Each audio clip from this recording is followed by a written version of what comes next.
তো আমি নিলাম একটা ব্যাগ, তো ব্যাগ নিয়ে যাচ্ছি হেঁটে হেঁটে। আর আমার সাথে একজন আছে আমার বন্ধু, তো তার সাথে নিয়ে আমি যাচ্ছি কোথায়, আমরা যাচ্ছি দোকানে। তো এইদিকে আমার হেঁটে হেঁটে যাচ্ছি, দুজন আর গল্প করতে করতে যাচ্ছি। তো আমরা পৌঁছে গেছি দোকানে, এসে দেখি দোকান বন্ধ। তো কল করলাম, 10 মিনিট পরে আছে। তাই আমরা দুজনে এখানে বসে বসে গল্প করছি।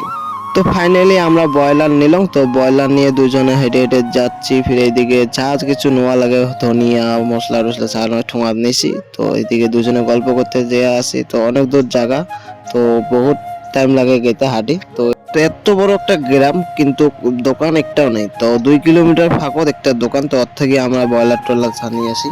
তো এইদিকে ছানু আর ব্রয়লার করতেছে। তো আমি কলম পারি না, তো যাই জানে কাই টক করে কলম সিলেতে পারে, কিন্তু আমি পারি না। আমি একদিন করছিলাম, অনেক টাইম লাগছিল। তো এই কলম টক করে করে আসে, আমি কোনোদিনও করি নাই, তাই আমি পারি না। ও কলম টক করে ছিলেতে পারে, তাই ওকে দিলাম। তো ভিডিওটা কেমন লাগে, যে ভালো লাগে একটা লাইক করে দিবেন আর চ্যানেলটা সাবস্ক্রাইব করে যারা ফেসবুক পেজে দেখছো তারা একটা ফলো করে দিবেন।